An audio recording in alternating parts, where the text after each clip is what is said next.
తెలంగాణ సర్కార్ రేపు ఓ కొత్త మైలురాయిని దాటబోతోంది. పాలేరు రైతు పొలానికి నీరిచ్చే భక్తరామదాసు ప్రాజెక్టును జాతికి అంకితమిస్తోంది. సీఎం కేసీఆర్ రేపు ప్రారంభోత్సవం చేయబోతున్నారు. ఇటు ప్రాజెక్టులు, సర్కారు పథకాలపైన ప్రతిపక్షాల విమర్శలు పెరిగిపోతున్నాయి. ముఖ్యంగా టీజేఏసీ అధ్యక్షుడు కోదండరాం టీఆర్ఎస్ సర్కార్ను డైరెక్ట్గా అటాక్ చేస్తున్నారు. కాంట్రాక్టులన్నీ ఆంధ్ర వాళ్లకే ఇస్తున్నారని తాజాగా విమర్శించారు. ఇటు డబుల్ బెడ్రూమ్ ఇళ్లపైన ప్రతిపక్ష కాంగ్రెస్ అనేక ఆరోపణలు చేస్తోంది. కేవలం సీఎం సొంత నియోజకవర్గం, మంత్రుల సొంత నియోజకవర్గాల్లో మాత్రమే డబుల్ బెడ్రూమ్ ఇళ్లను నిర్మిస్తున్నారని మండిపడుతున్నారు. మరి ఈ ఆరోపణలన్నింటికీ టీఆర్ఎస్ చెప్పే సమాధానం ఏంటి? మనతో చర్చించడానికి టీఆర్ఎస్ ఎమ్మెల్సీ శాసనమండలిలో chief whip Sudhakar Reddy TV nine స్టూడియోలో ఉన్నారు. ఆయనతో మాట్లాడాలనుకునే వారు 1-877-606-316 అనే టోల్ ఫ్రీ నంబర్కి కాల్ చేయాలి. లేదా ఇంటర్నెట్ ద్వారా skype.com లో లాగిన్ అయ్యి tv9.varadi అనే ఐడికి కనెక్ట్ కావాలి. వెబ్ క్యామ్కి యాక్సెస్ ఉన్నవారు మాత్రమే స్కైప్ని ఉపయోగించాలి. మీ వీడియో డిస్ప్లే కాకుంటే కాల్ డిస్కనెక్ట్ అవుతుంది. మీ సిస్టమ్ వీడియో చాట్ని సపోర్ట్ చేయకపోతే 1-877-606-316 అనే టోల్ ఫ్రీ నంబర్కి కాల్ చేయాలి. నమస్కారం అండి. నమస్కారం. టీఆర్ఎస్కు కోదండరాం థ్రెట్ ఉందంటారా? కోదండరాం మాతో పోరాటం చేసినటువంటి ఒక వ్యక్తి. ఆయనతోటి మాకు చెక్కే ఉంటుంది. ఆయన ఎందుకొరకంటే ఆయన మొదటి నుంచి కూడా ఒకటే మాట చెప్తుండు. కొత్త ప్రభుత్వం వచ్చిన తర్వాత కొత్త ప్రభుత్వంలో ఏదైనా సరి అయినటువంటి ఒక పథకాలకు అనుగుణ్యంగా నిధులు విడుదల చేయకపోతే ఒక వాచ్ డాగ్ లెక్క ఉంటా అనేటువంటి ఒక మాట చెప్తూ వచ్చాడు. దానికి అనుగుణంగా వారు సూచనలు ఇస్తే ఆ సూచనలు అమలు కాకపోతే మీరు అన్నట్టుగా థ్రెట్ అనేటువంటి ఒక మాట ఉండొచ్చు. మాకు థ్రెట్ ఎట్లుంటుంది? ఆయన మా సహచరుడైనా, మాతోటి పోరాటం చేసినటువంటి వాడైనా. కాబట్టి ఆయన ఏదైనా మా బాగోగుల గురించి, మా ప్రభుత్వం బాగుండాలని, తెలంగాణ బంగారు తెలంగాణ కావాలనేటువంటిదే కాంక్షిస్తాడని మేము అనుకుంటాం. కానీ ఆయనలో ఆలోచన ఎట్లుంటుందో మాకు తెలియదు. కానీ ఆయన మాత్రం మా రాష్ట్ర ప్రభుత్వం, మా తెలంగాణ బంగారు తెలంగాణ కావాలనేటువంటి ఒక ఆలోచనలోనే ఉంటాడనేటువంటిది మా భావన. మరి ఎందుకు విభేదిస్తున్నారంటారు టీఆర్ఎస్తో? అంటే ఆయన ఎన్నికల సందర్భం నుంచి మనం ఒకసారి గమనించినట్టయితే, అంటే రాజకీయాలకు దూరంగా ఉంటాననేటువంటి ఒక వ్యక్తి మరి ఢిల్లీలో ఉండేటువంటి ఒక ప్రభావం ఏమో కానీ సోనియా గాంధీతో ఉండేటువంటి ఒక సాన్నిధ్యంలో కొద్దిగా కాంగ్రెస్కి అనుకూలంగా ఉన్నట్టుగా ప్రజలందరూ కూడా గమనిస్తారు. కాబట్టి రాజకీయాలకు దగ్గరగా ఉండేటువంటి ఒక వ్యక్తిగా మారేటువంటి ఒక ప్రయత్నం చేస్తూ వచ్చాడు. ఇంతవరకు దాకానో ఒక ప్రొఫెసర్గా బాధ్యతలు నిర్వహించి, ఎందుకంటే మంచి చెడులు విశ్లేషణ చేసి ప్రజలను చైతన్యపరచవలసినటువంటి ఒక బాధ్యత మేధావి వర్గానికి ఉంటుంది. కానీ రాజకీయ నాయకులు మాట్లాడినట్టే మాట్లాడేటువంటి అవకాశం అయితే ఉండదు. మేధావుల చర్చకును రాజకీయ నాయకుల చర్చకు తేడా ఉంటుంది. ఎందుకంటే ఏ ప్రభుత్వం అయినా కానీ చెడిపోవాలనేటువంటి ఆలోచనతో అయితే ఉండదు. ప్రతి లక్ష్యాలన్నీ కూడా బాగానే ఉంటాయి. ఆ లక్ష్యం ఆచరణలో చేస్తున్నప్పుడు మాత్రం కొన్ని ఇబ్బందులు వస్తుంటాయి. ఎంత మంచి ప్రభుత్వం అయినా ఇబ్బందులు వచ్చేటువంటి అవకాశం ఉంటుంది. ఆ ఇబ్బందులను అధిగమించేటట్టుగా మేధావి వర్గం అంతా మంచి సూచనలు చేయాల్సినటువంటి. రాజకీయ నాయకులు ఎట్లుంటారంటే వాళ్ళ పబ్బం గడుపుకోవడానికి ఈ ప్రభుత్వం చేయకపోతే మా ప్రభుత్వం వస్తుందనేటువంటి ఆ ఆలోచనతో ఉంటాడు. కాబట్టి అదే ధోరణి కోదండరాం గారు కనబరుస్తుంది. కాబట్టి ఆయన అనుమానించవలసినటువంటి అవసరం వస్తుంది. రైట్. మనోహర్ మినిసోటా నుండి కాల్ చేశారు. మనోహర్ గారు నమస్కారం. నమస్కారం సుధాకర్ రెడ్డి. నమస్కారం. నమస్కారం మనోహర్ గారు. ఇప్పుడు ఖమ్మంది చేసిండ్రు కరెక్టే, అవి పాతయి. మా తెలంగాణ ప్రభుత్వం వచ్చినందుకు కొన్ని మంచి విషయాలు చేస్తుంది, కానీ విమర్శలు కూడా ఉన్నాయన్న.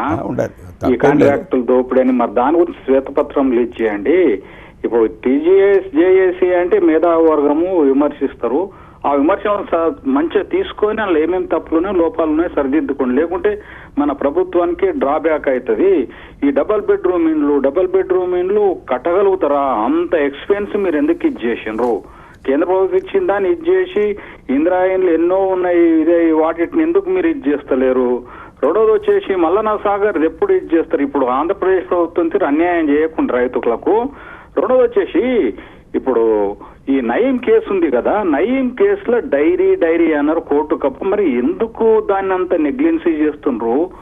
ఓటుకు నోటు కేసు ఈ రోజు నేను చూసిన, ఏది కేజ్రీవాల్ మాట్లాడితే ఎన్నికల కమిషన్ ఏదో పెద్ద ఇది చేసింది, మొత్తం టీవీలో చూసిరు. మరి మన చంద్రశేఖర్ రావు ఏమైనా భయపడుతుండా బాబు నాయుడు గారికి? ఎందుకంటే అదే వేరే వాళ్ళు చేసిన జైల్లో పెట్టేస్తుండ్రి.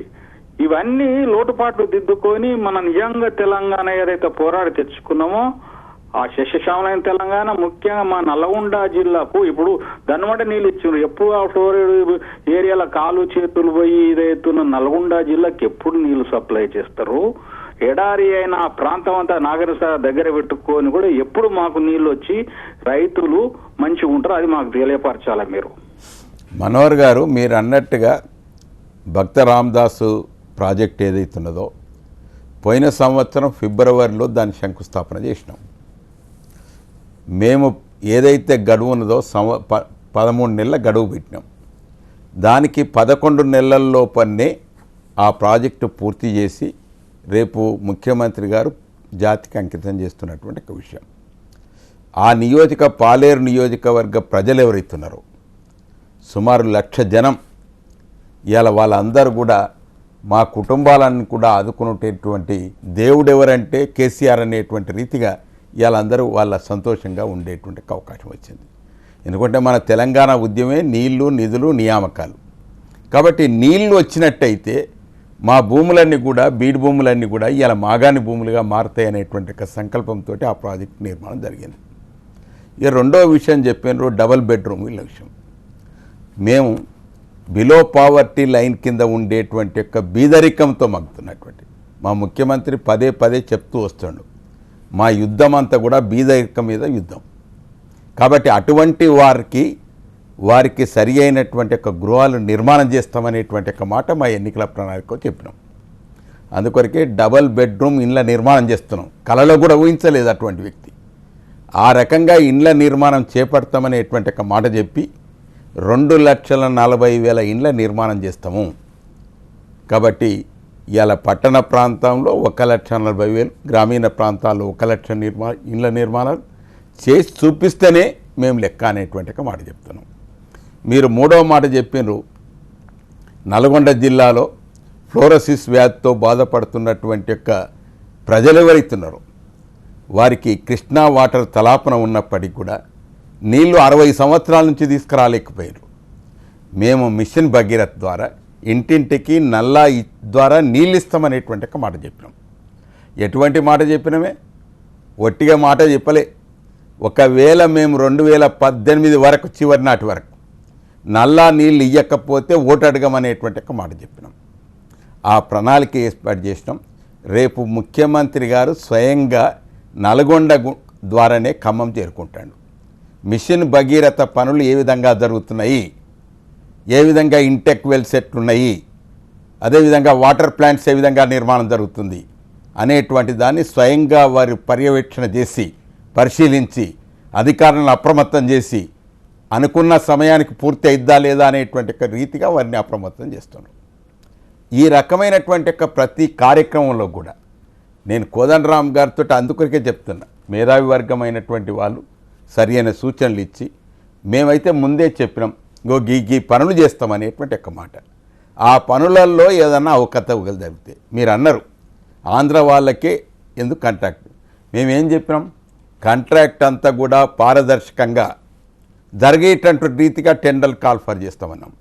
వరల్డ్ టెండర్ కాల్ఫర్ చేసినాం. అలా ఆంధ్ర వస్తారా, గుజరాత్ వాళ్ళు వస్తారా, ఇంగ్లాండ్ వాళ్ళు వస్తారా అనేది కాదు. ఎందుకొరకంటే ఏదైనా కానీ అవినీతి లేకుండా పారదర్శకంగా ఉండాలని చెప్తున్నాం. కాబట్టి ఎవరు వచ్చినా కానీ ఇలా మీరు చూసినారు, ఏ పని చేసినా కానీ 20% లెస్ తోటి పోతున్నాయండి. అవినీతి లేదనటానికి అంతకన్నా వేరే నిదర్శనం కావాలి. మనోహర్ గారు, మీరు బాగా విజ్ఞులు కాబట్టి, మేధావులు కాబట్టి ఇవన్నీ విషయాలు ఆలోచన చేసి ఒక నిర్ణయానికి రావాలి. రైట్, మరో కాల్ ఉన్నారు. చంద్రలేఖ బెహ్రెయిన్ నుండి కాల్ చేశారు. చంద్రలేఖ గారు. హలో హలో, నమస్కారం అండి. నమస్కారం అండి, మేము ఇక్కడ బహ్రెయిన్ నుంచి చేస్తున్నాము. ఎస్, హలో హలో, నమస్కారం అండి. ఇది రేపు కేసీఆర్ గారు ఖమ్మం జిల్లా వచ్చి సీతారామ ఎత్తిపోతల పథకం ప్రారంభిస్తారని మీరు న్యూస్ లో చెప్తున్నారు కదా. ఎస్, గతంలో మీరు జాలిముడి అని రకరకాల ప్రాజెక్టులు ఖమ్మం జిల్లాలో స్టార్ట్ చేశారు. ఇంతవరకు దానికి ల్యాండ్ కింద ఇవ్వాల్సిన మనీ ఇంతవరకు చెల్లించలేదు కదండి. ఇప్పుడు ఈ ప్రాజెక్ట్ కింద తీసుకున్న ల్యాండ్ కైనా మీరు కరెక్ట్ గా చెల్లించారా? మీరు అన్నట్టుగా భక్త రామదాస్కు సంబంధించినటువంటి భూ నిర్వాసితులు ఎవరైతున్నారో వారికి రావాల్సినటువంటి యొక్క ఏవైతే వారికి ఎంతనైతే చెల్లించాలనో అంత చెల్లించిండ్రు కాబట్టే ఇవాళ మొత్తం రైతాంగం అంతా కూడా సంతోషంగా ఉన్నారు. ఎవరికి కూడా ఏ ఇబ్బంది లేదు. నిధుల కొరత లేకుండా సంవత్సరం లోపల పూర్తి చేస్తామనేటువంటి ఒక మాట ఇలా ప్రజలకు కేసీఆర్ మాట దైవ మాట అనేటువంటి ఒక నిర్ధారణ జరిగింది. అందుకొరకే రేపు ప్రాజెక్టును జాతికి అంకితం చేస్తున్నాం. కాబట్టి ఎక్కడ రైతాంగానికి కానీ భూ నిర్వాసితులకు కానీ ఎటువంటి ఆబ్జెక్షన్ లేనటువంటి రీతిగా ఇవాళ ప్రాజెక్టును చేపట్టినాం. మరి కోదండరాం ఏమన్నా టీఆర్ఎస్కు వ్యతిరేకంగా మరో రాజకీయ వేదికనే ఉన్న తయారు చేస్తున్నారనుకోవచ్చా? అది ఆయన ఇష్టం. కానీ ఎందుకొరకంటే మేడం, ఒక విషయం అయితే వాస్తవం చెప్తున్నాం. మేము మొదటి నుంచి కూడా ఆయనతో ఉన్నటువంటిది ఏంటంటే ఒక మేధావి వర్గం కాబట్టి అందుకొరకే జేఏసీకి చైర్మన్గా ఉంటే ఎటువంటి రాజకీయ వివక్షత లేకుండా అందరినీ కలుపుకొని పోతాడనేటువంటి ఒక ఉద్దేశంతో జేఏసీ చైర్మన్గా కొనసాగుతూ వచ్చాను.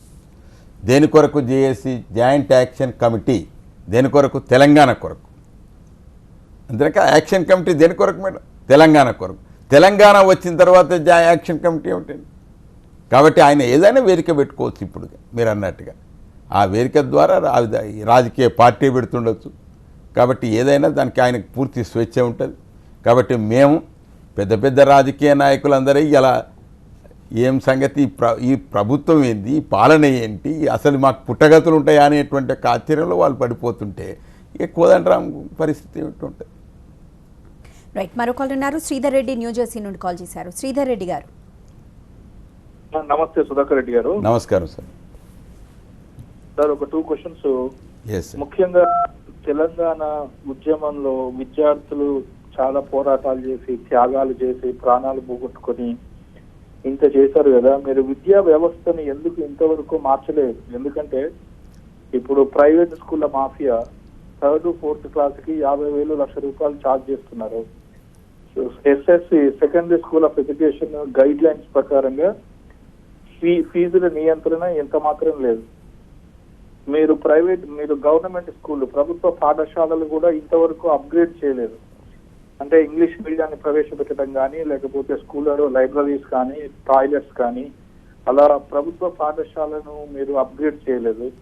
ఇంకొకటి, మీరు గవర్నమెంట్ హాస్పిటల్స్ కూడా, ఎందుకంటే కార్పొరేట్ హాస్పిటల్లో చాలా వరకు ఇది జరుగుతుంది. సో మీరు గవర్నమెంట్ హాస్పిటల్స్ ను కూడా మీరు ఎందుకు మోడర్నైజ్ చేసి వాటిని ఎందుకు మీరు చేయడం లేదు ఇంతవరకు? ఎందుకంటే government hospitals are outdated, non hygienic and under staff. Government హాస్పిటల్లో నిజం చెప్పాలంటే అసలు కాలు పెట్టలేని పరిస్థితి ఉంది. సో మీరు ఇలాంటి సూచనలు, సలహాలు కోదండరాం గారు చేస్తే, మీరు ఆ విద్యావేత్త చుక్కారామయ్య గారు ఇలాంటి పెద్దవాళ్ళందరూ మీకు మంచి సూచనలు ఇస్తే వాళ్ళకు మీరు రాజకీయాలు అంటగట్టేసి వాళ్ళని తిట్టడం చాలా బాగాలేదండి. ఎందుకంటే నేను కూడా తెలంగాణ వ్యక్తిని కాబట్టి చాలా డెవలప్మెంట్ అవసరం. టిఆర్ఎస్ ప్రభుత్వం కూడా కొన్ని సలహాలు, సూచనలు తీసుకోవాలి. మీకు సలహాలు ఇచ్చిన వాళ్ళని తిట్టడం మంచి పద్ధతి కాదు. దానికి మీరేమంటారు? శ్రీధర్ రెడ్డి గారు, మీరు 2 అంశాలు ప్రస్తావించారు. ఒకటి విద్యా విషయం, రెండవది వైద్యం. ఈ రెండింటిని మెరుగుపరచాలనేటువంటి ఒక ఉద్దేశంతో రాష్ట్ర ముఖ్యమంత్రి కల్వకుంట్ల చంద్రశేఖరరావు గారు వీటిని ప్రక్షాళన చేస్తారు. కేజీ టు పీజీ వరకు ఉండేటువంటి ఒక పాఠశాలలు, ప్రభుత్వ పాఠశాలలను సమర్థవంతంగా నిర్వహణ జరిగేటట్టుగా అదంతా కూడా ప్రక్షాళన చేసి, మీరు అన్నట్టుగా కేజీ నుంచి ఏదైతే అంగన్వాడీ పాఠశాలలు ఉన్నాయో అందులో ఎల్కేజీ, యూకేజీ తరగతులు నిర్వహించేటట్టుగా, 1 నుంచి 4వ తరగతుల వరకు ఉండేటువంటి ఒక ప్రైమరీ పాఠశాలలు వాటిని అన్నిటి కూడా సమన్వయపరిచి ప్రతి పాఠశాలల్లో 4 తరగతులు నిర్వహించేటట్టుగా, ఆ 4 తరగతులకు కూడా ఒక్కొక్క తరగతికి ఒక టీచర్ ఉండేటట్టుగా అటువంటి ఏర్పాటు జరిగేటువంటి ఒక ప్రయత్నం చేస్తున్నాం. ఇక రెండవది టీచర్స్ రిక్రూట్మెంట్ ఏదైతున్నదో, ఇవాళ నిరుద్యోగులకు అందరికీ కూడా మా టార్గెట్ ఏమిటంటే 1,00,000 ఉద్యోగాలు ఇస్తామనేటువంటి ఒక మాట చెప్పినాం. ఇవాళ వచ్చే సమ్మర్లో ఇటు ఏవైతే మేము గురుకులాలను పటిష్టపరిచేటువంటి ఒక కార్యక్రమాన్ని చేపట్టినాం. ఎందుకంటే గత 60 సంవత్సరాల్లో చేయనటువంటి ఒక పని, సాధారణమైనటువంటి ఒక ఎస్సీ, ఎస్టీ, బీసీ, మైనారిటీ వాళ్ళందరూ కూడా మాకు నాణ్యమైన విద్య లభిస్తలేదు.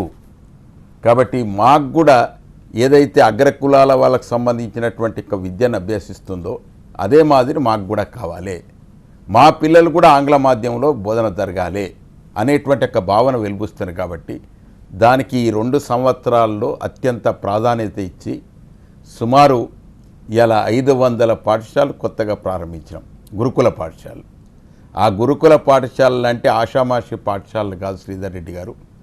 ఏదైతే నవోదయ పాఠశాలలు ఏ విధంగా ఉన్నాయో మంచి భోజనం పెట్టేటట్టుగా, మంచి వసతి కల్పించేటట్టుగా, లాబొరేటరీలు ఉండేటట్టుగా, లైబ్రరీలు ఉండేటట్టుగా, గతంలో నేనైతే 40 సంవత్సరాల నుంచి కూడా ఏ పాఠశాలలో కూడా మ్యూజిక్ టీచరు, క్రాఫ్ట్ టీచర్ లేనటువంటి ఒక పరిస్థితి ఉన్నది.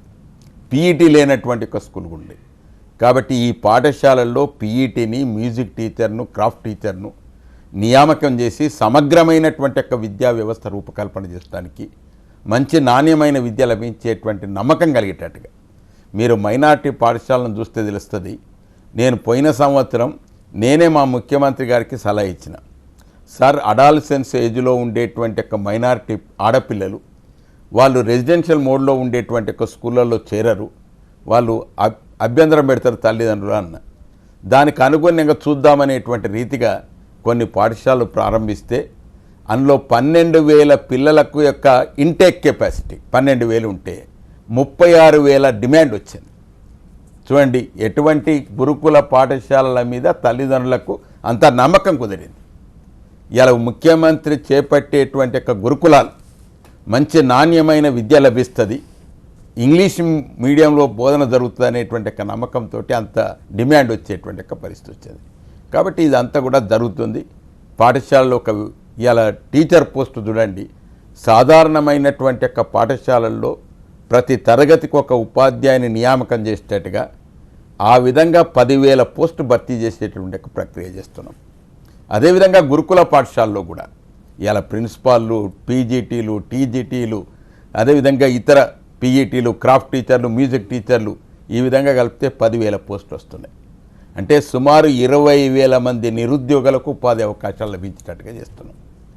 కాబట్టి ఇన్ని బృహత్తరమైనటువంటి కార్యక్రమాలు వస్తున్నాయి. మీరు అన్నట్టుగా వైద్యం చూసినట్టయితే గతంలో గవర్నమెంట్ హాస్పిటల్ ఎక్కడ కూడా ఉండేటువంటి ఒక పరిస్థితి ఉండే. ఇలా గవర్నమెంట్ హాస్పిటల్ అన్నిటి కూడా పరిశుభ్రంగా ఉండేటట్టుగా పాత మంచాలన్నీ కూడా రిప్లేస్ చేసి కొత్త మంచాలు తెప్పించినాం, పరుపులు తెప్పించినాం. ఇలా డాక్టర్ల నియామకం చేపిస్తున్నాం. ఏదైతే పారామెడికల్ స్టాఫ్ ఉన్నదో వారిని కూడా నియామకం చేసి అందరికి కూడా, రోగులందరికీ కూడా అబ్బా మా గవర్నమెంట్ హాస్పిటల్ అంటే ఇట్టుండాలి అనేటట్టుగా ఆ విధంగా ఏర్పాట్లు చేస్తున్నాం.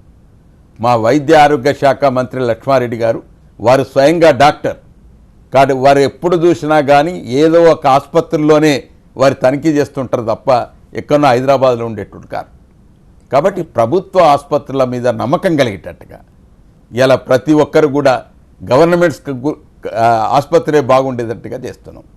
కాబట్టి ఇలా రామయ్య గారు మీరు అన్నారు, ఒక చుక్కా రామయ్య గారు వారు ఎటువంటి రాజకీయ జోలికి పోకుండా వారు ఏదైనా కార్యక్రమం, మొన్న రామారావు గారితో ఐటీ ప్రాజెక్టు మీద వారు కలిసి మీటింగ్లో పార్టిసిపేట్ చేశారు.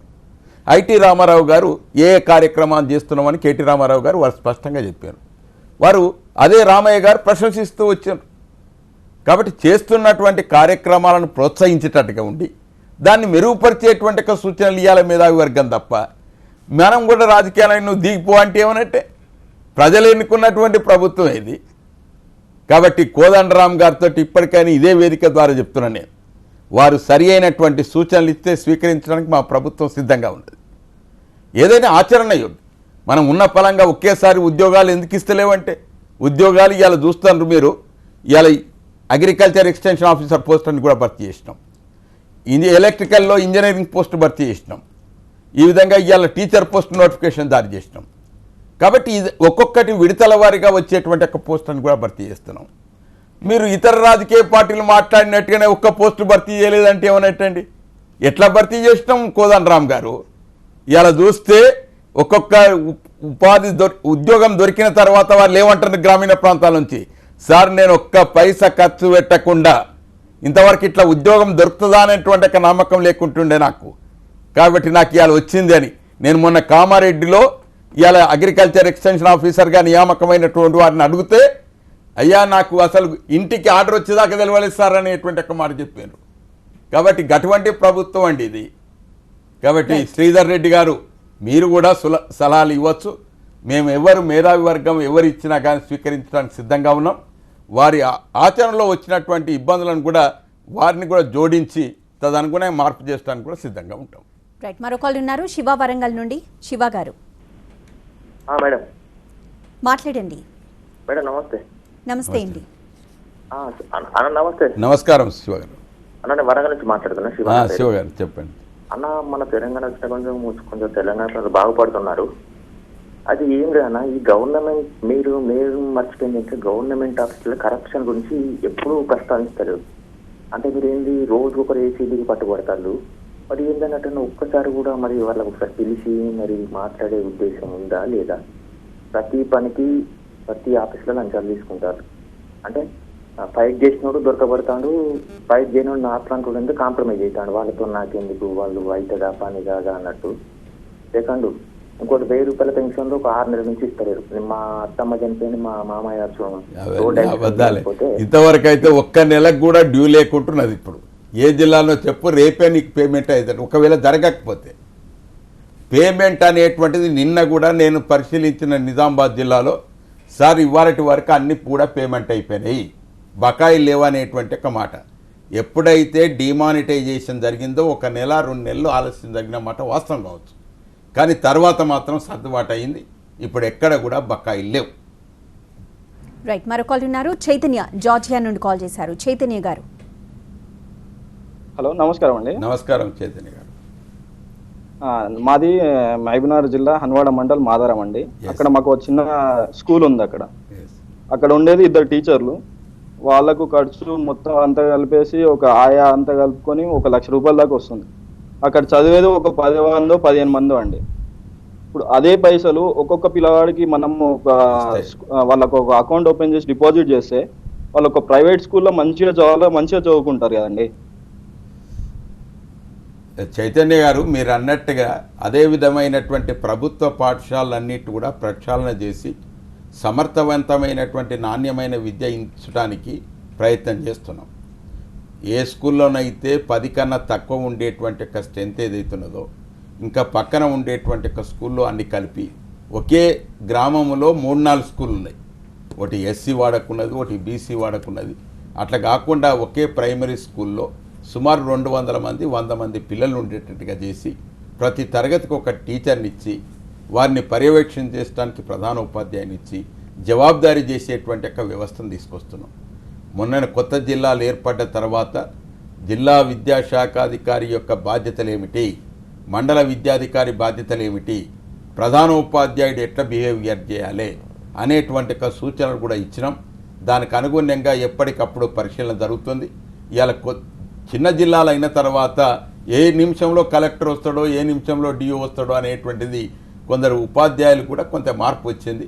కాబట్టి చాలా ఇవాళ ఎన్రోల్మెంట్ గత సంవత్సరం కన్నా ఈ సంవత్సరం సుమారు 4-5 లక్షల పిల్లలు ఎక్కువ చేరిన ప్రభుత్వ పాఠశాలలో.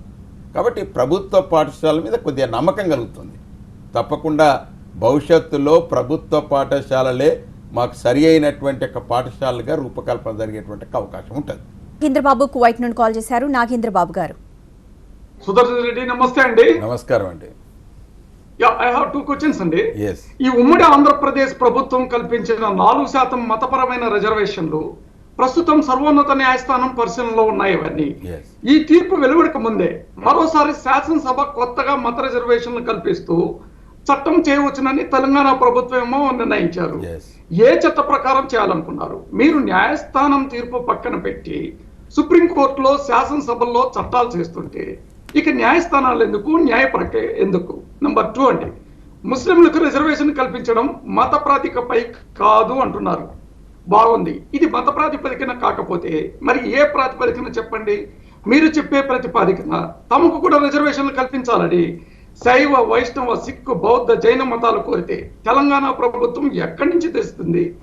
ఓట్లు, సీట్లు ప్రలోభంతో గత 2 దశాబ్దాలుగా మత రిజర్వేషన్లు మళ్లీ ప్రచారం చేసి దేశ లౌకిక తత్వానికి ఎందుకు మచ్చ తెస్తున్నారు? థ్యాంక్ యూ అండి. Thank you very much. మీరు ప్రస్తావించినటువంటి 2 అంశాలు, ఒకటి ఏంటంటే రిజర్వేషన్లు అనేటువంటివి ఏ ప్రాతిపదిక మీద. గతంలో కాంగ్రెస్ ప్రభుత్వం ముస్లింలకు 4% రిజర్వేషన్ ఇచ్చి అది సుప్రీంకోర్టు పరిశీలనలో ఉన్నది.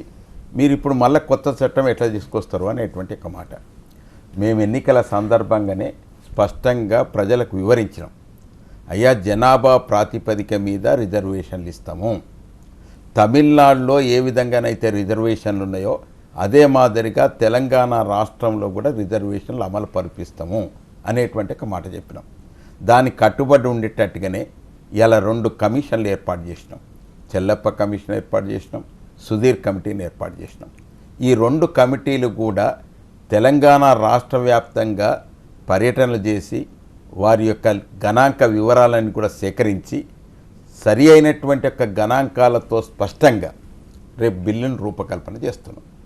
కాబట్టి ఏదైనా కోర్టు పోయినసారి కాంగ్రెస్ ప్రభుత్వం ఆధారబాధరగా 4%, 5% అనే రిజర్వేషన్లు ఇచ్చినప్పటికీ కూడా ఏ ప్రాతిపదిక లేకుండా ఇచ్చారు కాబట్టి కోర్టు అభ్యంతరం చెప్పింది.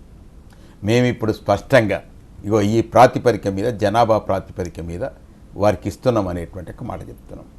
మీరు అన్నట్టుగా మతపరమైనటువంటి యొక్క రిజర్వేషన్లు అనేటువంటిది కాదు.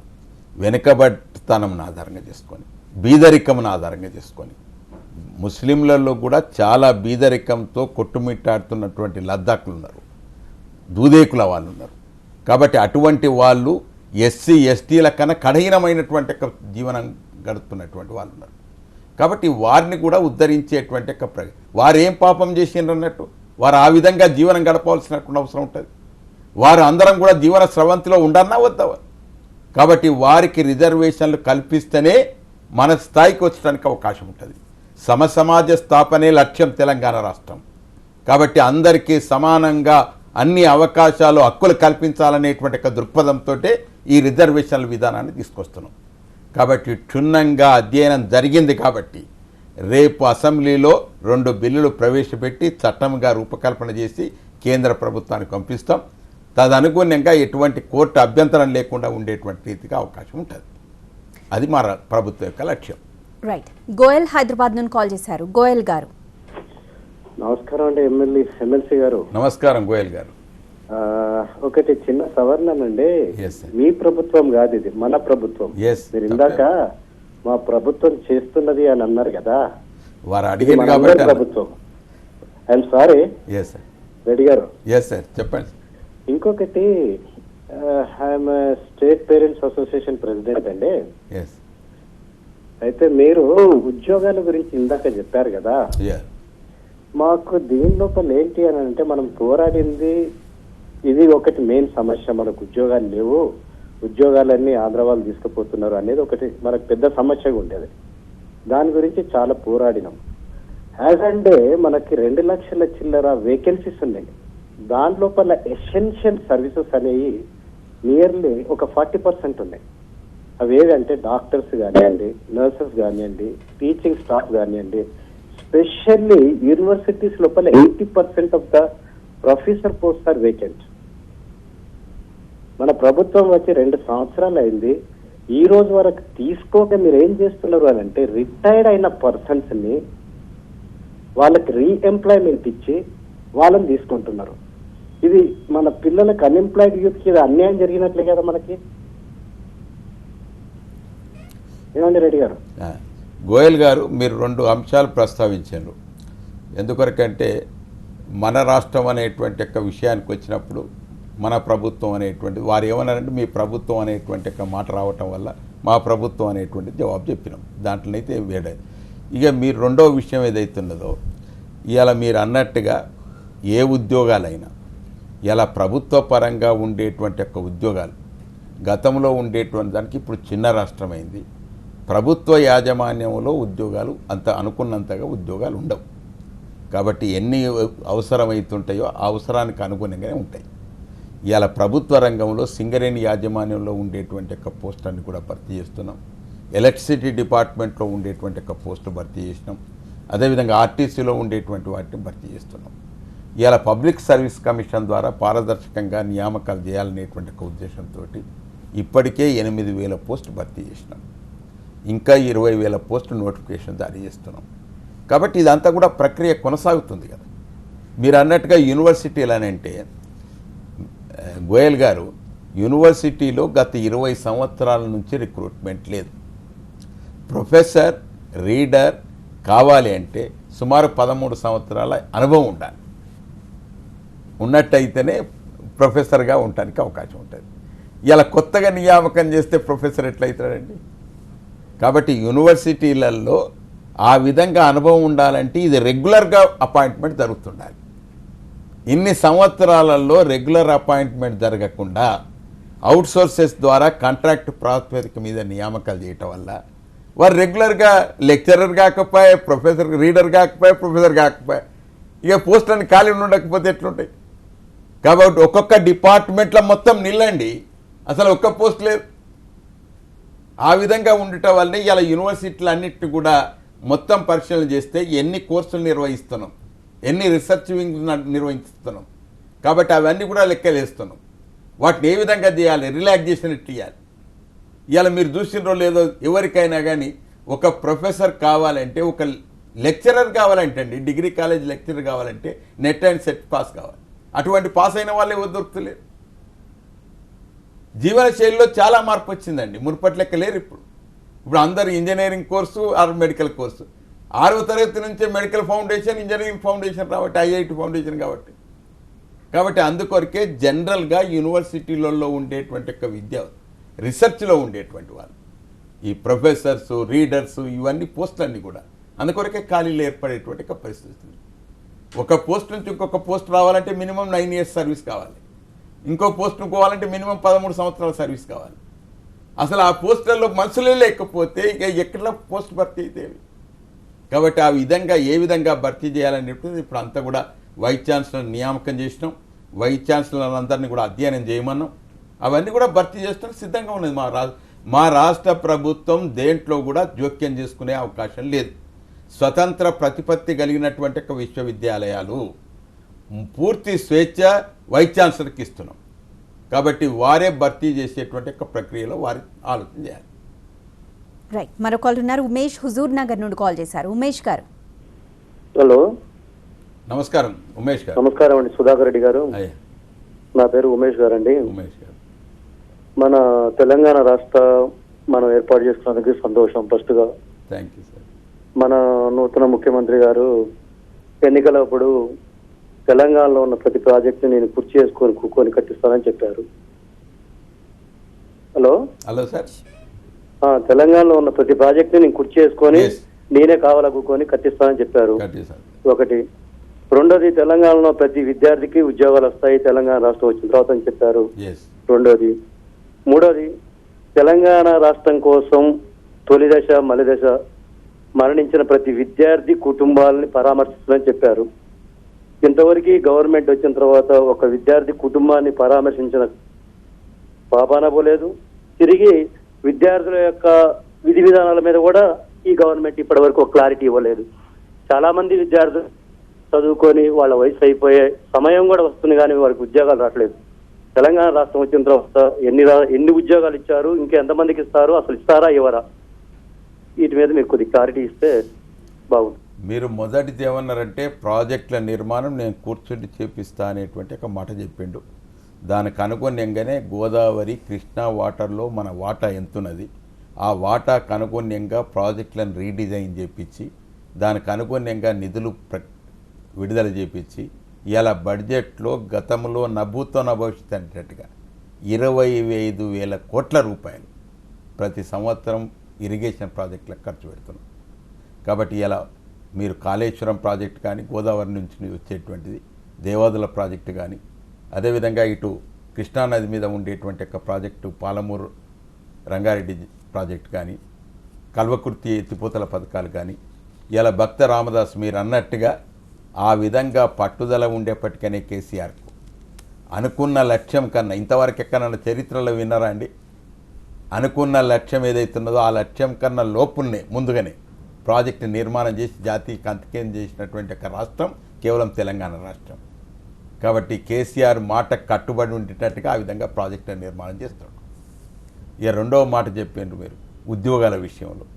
ఉద్యోగాలు ప్రభుత్వ రంగంలో ఉద్యోగాలు భర్తీ చేస్తున్నాం పబ్లిక్ సర్వీస్ కమిషన్ ద్వారా. ప్రైవేట్ రంగంలో కూడా ఇలా ఇండస్ట్రియల్ పాలసీ రావటం వల్ల ప్రపంచంలో ఎక్కడ లేనటువంటి ఒక ఇండస్ట్రియల్ పాలసీ మన తెలంగాణ రాష్ట్రంలో వచ్చింది. ఆ పాలసీ వచ్చిన తర్వాత ఇతర దేశాలలో ఉండేటువంటి పారిశ్రామికవేత్తలందరూ కూడా మన దగ్గర పరిశ్రమలు ఏర్పాటు చేయటం వల్ల ఇలా ఉపాధి అవకాశాలు మెరుగైనవి. సుమారు 30,000 ఉద్యోగాలు ఇలా ఉపాధి అవకాశాలు లభించారు. నిరుద్యోగులకు అందరికీ కూడా ఉపాధి అవకాశాలు లభించాయి. కాబట్టి తద్వారా ప్రభుత్వ రంగంలో, ప్రభుత్వేతర రంగంలో ఉద్యోగాలు కూడా పెరుగుతున్నాయి. ఇంకా మీరు అన్నట్టుగానే అమరవీరులకు ఎవరైతున్నదో వారికి ఏదైతే అనుకున్నామో ఆ అనుకున్న ప్రకారంగా వారికి చెల్లించే ఏర్పాటు చేస్తున్నాం. ఎక్కడైనా మా మంత్రులు పోతున్నారు, మా ఎమ్మెల్యేలు పోతున్నారు, తప్పకుండా వారిని పరామర్శిస్తున్నారు. ఇంకెక్కడైనా లేనట్టయితే మీరు చూపించండి, తప్పకుండా దానికి తగు చర్యలు తీసుకుంటానికి అవకాశం ఉంటుంది. వీరబ్రహ్మచారి హైదరాబాద్ నుండి కాల్ చేశారు. వీరబ్రహ్మచారి గారు. సార్ నమస్తే రెడ్డి గారు. నమస్కారం చారి గారు. సార్ అది మన తెలంగాణ రాష్ట్రం సాధన అయిన తర్వాత, నమస్కారం అండి. నమస్కారం సార్. మనం తెలంగాణ సాధించుకున్న తర్వాత మనకున్నటువంటి ఆ ఉద్దేశం ఏదైతే ఉన్నదో అన్ని కూడా సక్రమంగానే కొన్ని జరుగుతున్నట్టుగా మనకు కనిపిస్తుంది, ప్రజలకి కూడా, నాకు కూడా. కాకపోతే ఇంకా కొన్నిటిని మెరుగుపరుచుకోవాలన్న అభిప్రాయం నాకు ఉన్నదండి. ఈ తెలంగాణలో మనము ఉద్యోగాలనే విషయంలో ప్రతి ఒక్కరికి ఇది పెద్దగా ఇబ్బందికరంగా కనిపిస్తున్నది. ఇప్పుడు అయిన రిక్రూట్మెంట్స్ ఎన్ని అయినాయి, అయిన వాటిలో నిజంగా తెలంగాణ వాళ్ళకి ఎంతమందికి వచ్చింది? మీరు ప్రైవేట్ లో కానీ గవర్నమెంట్ లో కానీ ఎక్కడ కానీ తెలంగాణ రాష్ట్రం ఒక మాట, తెలంగాణ రాష్ట్రం ఏర్పడిన తర్వాత ఉద్యోగాలు ఎన్ని వచ్చినాయి, దాంట్లో మన తెలంగాణ పిల్లలకి, చదువుకున్న పిల్లలకి ఎంతమందికి వచ్చింది, అది స్టేటస్ ఏమన్నా ఉన్నదా?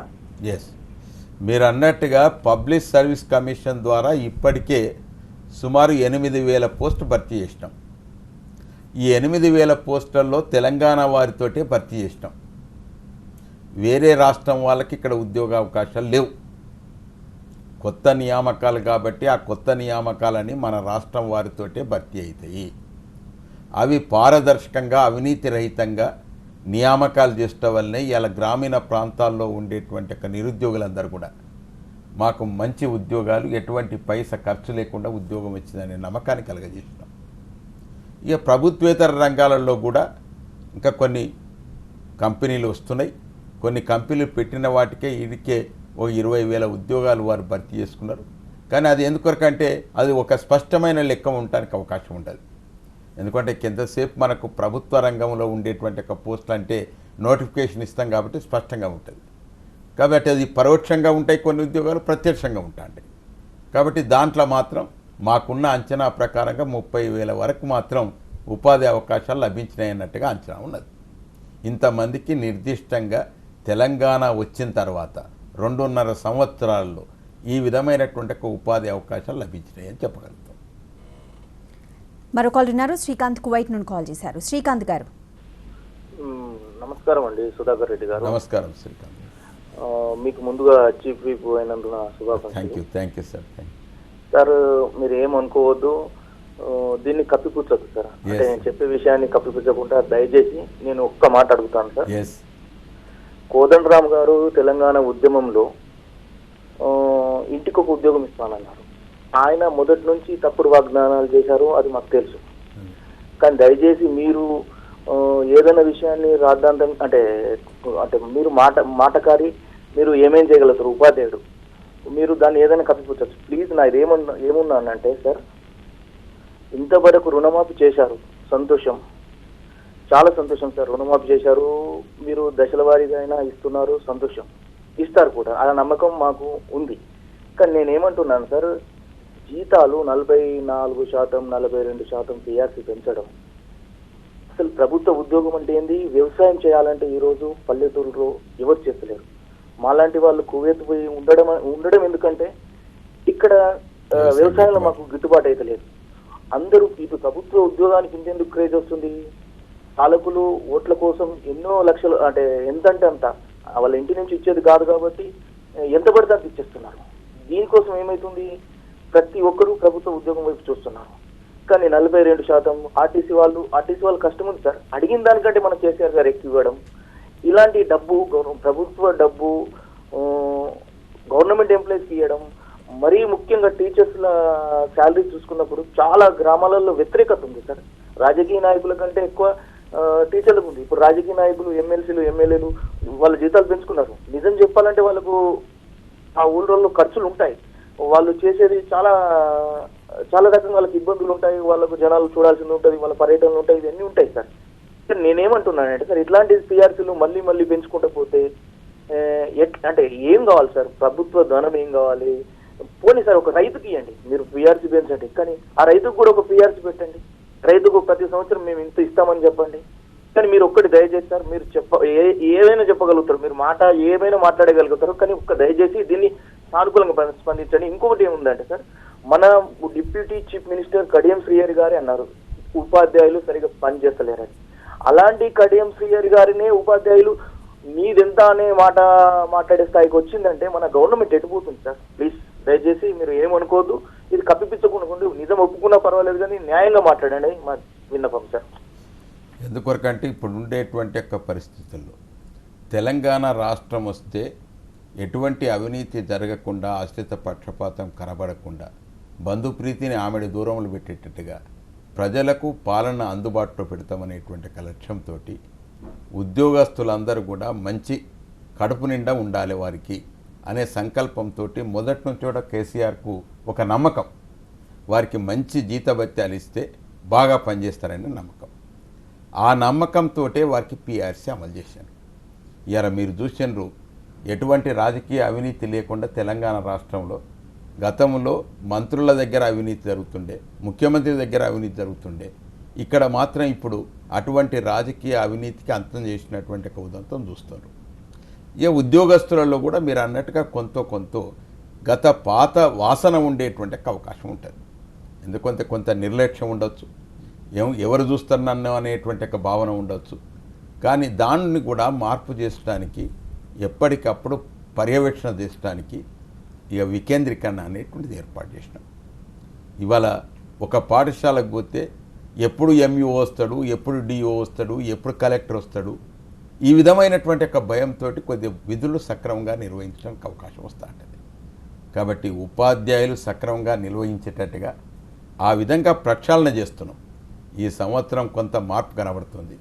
ఉపాధ్యాయుల్లో కూడా మార్పు వచ్చింది. మీరు అన్నట్టుగా గతంలో ఎన్రోల్మెంట్ రేటుకు ఇప్పటికీ చాలా మార్పు వచ్చింది.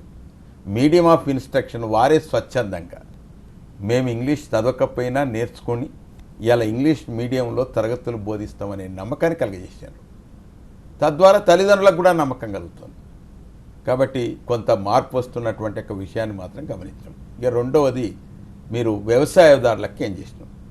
మన రాష్ట్రం ఏర్పడక ముందు వ్యవసాయదారుల యొక్క పరిస్థితి ఎట్లుండే అంటే, కరెంటు రాకపోతుండే, కరెంటు వస్తుందన్న నమ్మకం లేకపోతుండే, ఎరువులు దొరకకపోతుండే, ఎరువు వచ్చినట్టయితే చెప్పులతోటి లైన్ పెడుతుంటే, విత్తనాలు నకిలీ విత్తనాలు దొరుకుతుండే.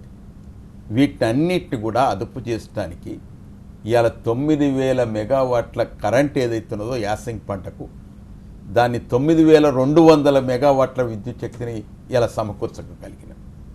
కాబట్టి కరెంటు పోతుందనేటువంటి ఒక నమ్మకం లేదుగా వాళ్ళకు, ఆ విధమైనటువంటి ఒక భావన లేదు. కరెంటు పోదు అనేటువంటి ఒక నమ్మకాన్ని కల్పించడం ఇవాళ. అదే కాకుండా ఎరువులు ఏవైతున్నాయో వారికి అందుబాటులో పెట్టినాం. ఏ రైతుకు కూడా ఎరువు లేదు అనేటువంటి ఒక భావన లేదు, విత్తనాలు అందుబాటులో పెట్టినాం. అదేవిధంగా ఇంకా మిషనరీ, ఇలా ట్రాక్టర్ల ద్వారా వ్యవసాయం జరిగేటట్టుగా ట్రాక్టర్లు వారికి అందుబాటులో పెడుతున్నాం. మీరు ఇలా farm house, green farm house చేసడానికి, గ్రీన్ హౌస్ చేసడానికి ఎస్సీ ఎస్టీ రైతాంగానికి 100% సబ్సిడీ అండి. ఇలా కూరగాయలు, పండ్ల తోటలు పెంపకం చేసేటువంటి ఆ విధంగా రైతాంగాన్ని ఆదుకుంటానికి చేస్తున్నాం.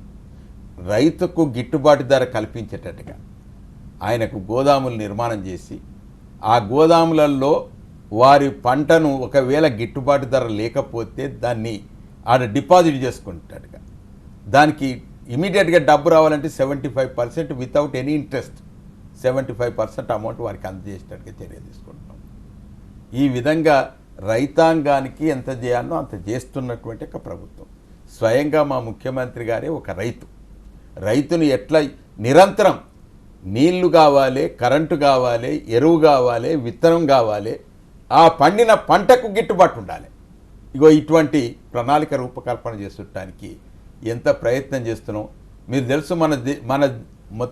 మన తెలంగాణ రాష్ట్రం ముఖ్యంగా మైనర్ ఇరిగేషన్కి సంబంధించినటువంటి రాష్ట్రం. అందుకొరకే మిషన్ కాకతీయ పెట్టి ఇలా చెరువులన్నింటిని కూడా పునరుద్ధరణ చేస్తా అంటే ఇలా ఇన్ని టీఎంసీల నీళ్లు నిల్వ చేసుకోగలుగుతున్నాం.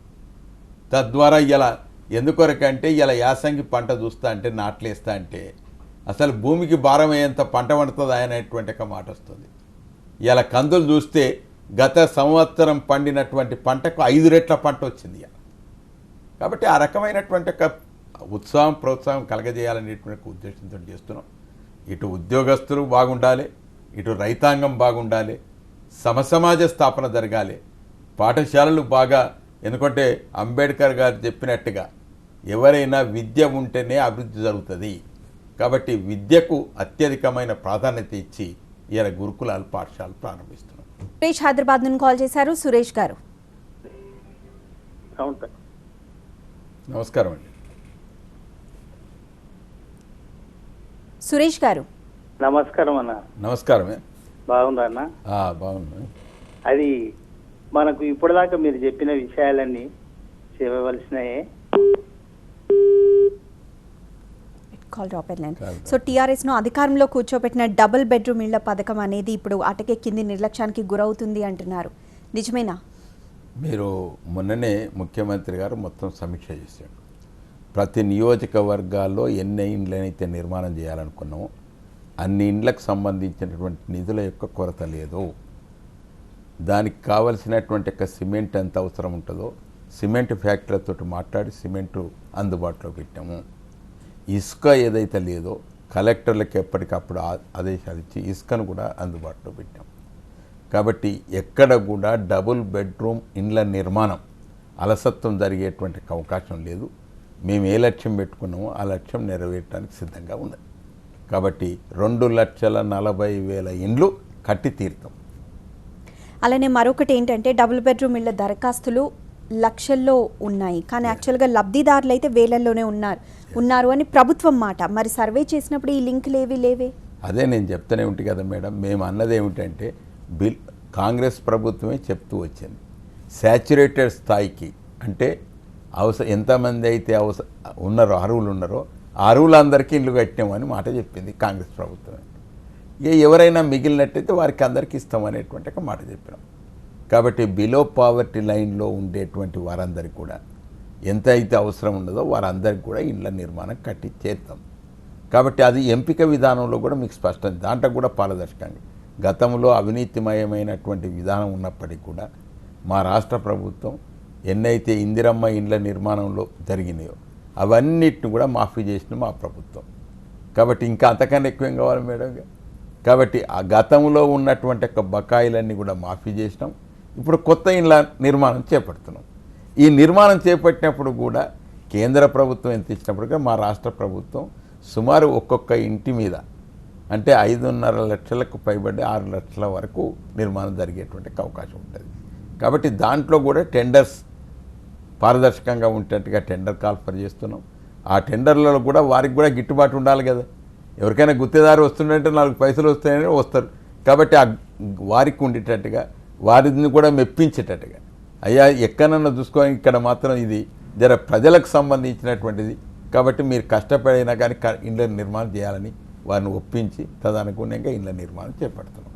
కాబట్టి ఎక్కడ కూడా ఎందుకంటే కలెక్టర్లే మొత్తం పర్యవేక్షణ అంతా కూడా కలెక్టర్లు, ఏ రాజకీయ నాయకుని యొక్క జోక్యం ఉండదు. అలాట్మెంట్లో కేవలం ఇక్కడ కట్టుమనే దాంట్లోనే ఎమ్మెల్యే యొక్క ప్రాధాన్యత ఉంటుంది తప్ప వారికి ఎవరికి ఇవ్వాలనేటువంటిదా మాత్రం మొత్తం బాధ్యత కలెక్టర్దే ఉంటుంది. శ్యామ్ హైదరాబాద్ నుంచి కాల్ చేశారు. శ్యామ్ గారు నమస్కారం సార్. నమస్కారం శ్యామ్ గారు. సార్ మీ స్పీచ్ ఎప్పటికి ఇంటనే ఉంటాం మేము. Thank you. టీవీ 9 లో కానీ వేరే మీడియాలో కానీ ఒక్క నిజం మీరు చెప్తారు కావచ్చు మేము అనుకుంటున్నాం సార్. చెప్పండి సార్.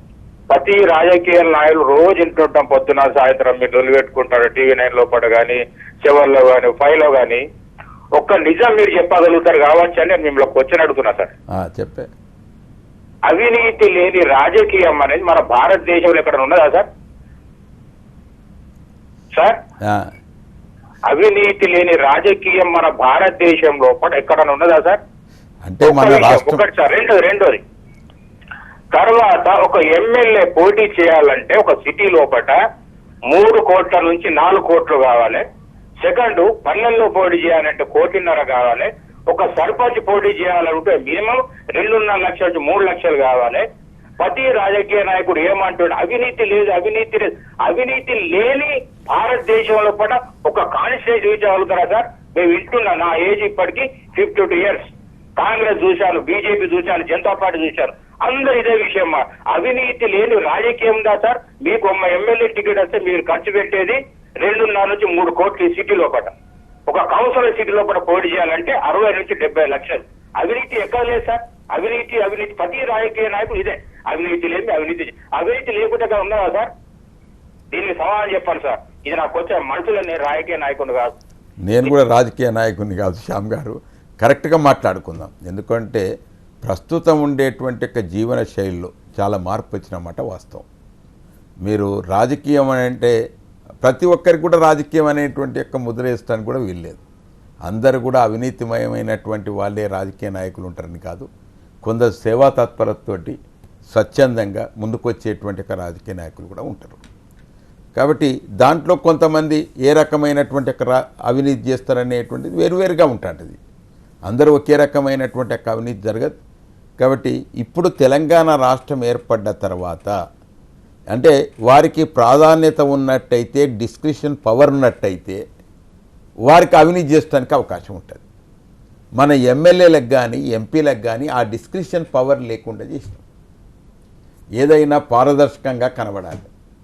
కాబట్టి ఏ వర్క్ చేసినా కానీ ఇలా ప్రతి జిల్లాలో ట్రాక్టర్ల యొక్క పంపిణీ జరుగుతుంది. సబ్సిడీ మీద ట్రాక్టర్లు మంజూరు చేసిన దాంట్లో కూడా గతంలో వారు ఇష్టం వచ్చినట్టుగా ఎమ్మెల్యేలు ఇచ్చేటువంటి వారు.